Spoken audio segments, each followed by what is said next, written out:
Hi every one. നെല്ലിക്ക ലേഹ്യത്തിൻ്റെ ഒരു upgraded വേർഷനാണ് നമ്മളിന്ന് ഉണ്ടാക്കി ടേസ്റ്റ് ചെയ്യാൻ പോണത്. അപ്പോൾ കഴിഞ്ഞ തവണ ഉണ്ടാക്കിയ നെല്ലിക്ക ലേഹ്യത്തിൽ നെല്ലിക്ക മാത്രമായിരുന്നു പ്രധാന ഇൻഗ്രീഡിയൻറ്റ്. പക്ഷേ ഇത്തവണ 2-3 ഫ്രൂട്ട്സും കൂടെ നമ്മൾ ആഡ് ചെയ്യുന്നുണ്ട്.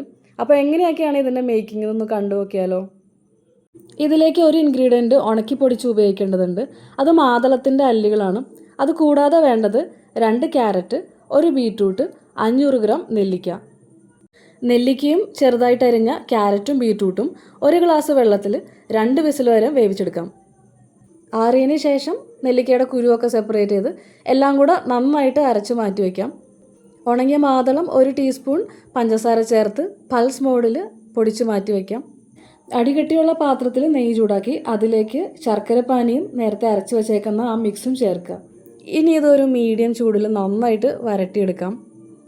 ഇതങ്ങനെ അടുക്കി പിടിക്കുന്ന ഒരു ലേഹ്യമൊന്നുമല്ല, അതുകൊണ്ട് തുടരെ ഇളക്കി കൊടുത്തില്ലെങ്കിലും കുഴപ്പമൊന്നുമില്ല.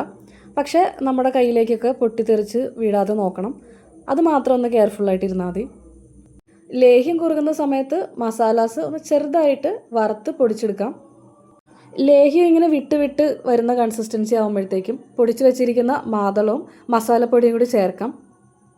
ഇതുകൂടെ ചേർത്ത് നന്നായിട്ട് മിക്സ് ചെയ്ത് കഴിഞ്ഞാൽ ലേഹ്യത്തിൻ്റെ പ്രിപ്പറേഷൻ കംപ്ലീറ്റ് ആയി. ഇനി ഇതിലേക്ക് നെയ്യൊന്നും ചേർക്കേണ്ട ആവശ്യമില്ല. സ്കിൻ ബ്രൈറ്റ് ആവാനും ക്ലിയർ ആവാനും അതേപോലെ തന്നെ ഹെയർ ഹെൽത്തിനും ഓവറോൾ ഇമ്മ്യൂണിറ്റിക്കും എല്ലാം വേണ്ട ഇൻഗ്രീഡിയൻസ് ഇതിലടങ്ങിയിട്ടുണ്ട്. ആൻറ്റി ഓക്സിഡൻറ്റ് റിച്ച് ആയിട്ടുള്ള ഒരു നാച്ചുറൽ സപ്ലിമെൻ്റാണിത്. ഒരു പ്രിസർവേറ്റീവോ കളറോ ഇല്ല. അപ്പോൾ എല്ലാവരും ഉണ്ടാക്കി നോക്കുക, അടിപൊളിയാണ്. അപ്പോൾ ഇതുപോലുള്ള റെസിപ്പീസിന് എന്നെ ഫോളോ ചെയ്യുക. Thank you so much for watching.